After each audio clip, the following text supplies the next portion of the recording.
Só Rodolfo, eu tava já até comprando ali umas mudas de grama Tifton.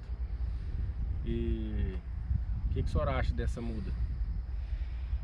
Tá, olha, eu quero deixar aqui falar sobre dois pontos importantes a respeito de muda. Primeira coisa, qual que é a melhor muda para a produção de feno? Eu vou falar que o carro-chefe hoje em dia, em termos de produção de feno, é o Tifton 85. A grama Tifton 85 é uma grama rústica, é uma grama agressiva, ela fecha o solo, ela dá uma produção muito boa, ela dá um capim denso que dá uma produção muito boa. Entendi. Tá? Então, eu vou falar que a maior parte aqui do projeto vai ser com o Tifton 85. Mas existem outras gramas muito bom que vale a pena a gente compor com outras gramas. É a famosa frase de nunca colocar todos os ovos numa cesta só. Por exemplo, o Gigs, tá? Qual que é o Gigs? O Gigs é muito parecido, né? Nós estamos falando das famílias das bermudas. Então, muita gente tem até dificuldade de separar uma da outra. Qual que é a diferença do Gigs em relação ao Tifton? O Gigs, ele possui o caule muito fino.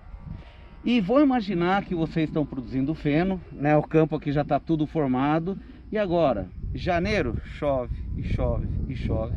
E vocês não conseguem produzir o feno por falta de chuva. E o capim vai ficando passado. O capim vai ficando grosso, né? E um feno de baixa qualidade. Já o Gigs, ele não engrossa o talo. Por mais que seja um Gigs passado, o talo dele é fino. E ele continua produzindo um feno muito bonito, mesmo passado. Tá? Então, se você produz uma parte também com Gigs, ora, começa a chover e você não tem a que a gente chama de janela de corte, né? E o capim começa a passar. O que a gente recomenda? Hora que você conseguir cortar, corte o Tifton e deixa o Gigs. Porque o Gigs, mesmo passado, ele dá um feno bonito, ele não engrossa o talo, tá? Ou seja, numa situação normal, você vai produzir os dois e você fala, Rodolfo, mas o Gigs produz bem? O Gigs também produz bem, tá? A questão é que o Gigs, ele floresce mais vezes, e toda vez que ele floresce, ele para a emissão de folha.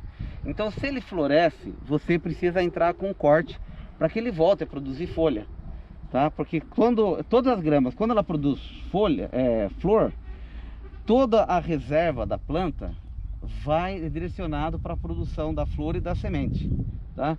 E ainda eu brinco, né? Ainda se adiantasse alguma coisa, porque ela produz semente, só que a semente não nasce. Mas quando ela produz a flor, tudo que ela produz vai para a inflorescência e para a produção de semente, de uma semente estéril, tá? Então não é ideal que o capim esteja florido no campo, com a inflorescência. Isso vai reduzir a produção. O Gigs, ele floresce mais vezes. Então quando floresce tem que cortar. Então é o ponto negativo. Mas o ponto positivo é que ele não engrossa o talo. E outra coisa também importante do Gigs. Para as regiões frias, o Gigs ele cresce muito mais. Tá? Se a gente for pensar na região sul do país, no inverno ele dá um corte a mais do que, por exemplo, o Tifton não consegue.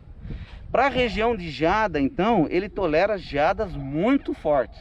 Ou seja, cada capim tem o seu ponto forte, o seu ponto fraco. Tá? Um outro capim também que é interessante fazer uma parte é o Flora Kirk. O Flora Kirk, se você olhar, muitas pessoas nem conseguem distinguir um do outro. Ele é muito parecido. Tá? Nós estamos falando das gramas bermudas, que são adequadas tanto para pasto, tanto para a produção de feno, né? O Flora Kirk, ele também dá um talo mais fino, mesmo na época, mesmo no caso que passe um pouco o ponto de corte em função de chuva, ele continua um talo fino. Ele engrossa um pouco mais do que o Gigs, e mais ele continua tendo um talo mais fino. Um outro ponto importante do Flora Kirk é se você vai plantar num lugar de baixada, um lugar que encharca mais. O Flora Kirk, ele é um trator para a área, não a área de pântano, mas aquela área que fica mais úmida, aquela várzea úmida, tá? O Tifton ele fica amarelado, se chove muito e fica muito úmido, outras não. O Flora Kirk, ele permanece verde, né? Então o Flora Kirk, além de ele ser um capim também um pouco mais fino que o Tifton, para áreas mais úmidas é excelente. E é aquilo que eu falo de nunca colocar todos os ovos. Então, num projeto é bom a gente colocar um pouco de muda de Tifton 85, é o carro-chefe, mas um pouco também de Giges e também um pouco de Flora Kirk. Nunca colocar nunca colocar todos os ovos numa cesta só.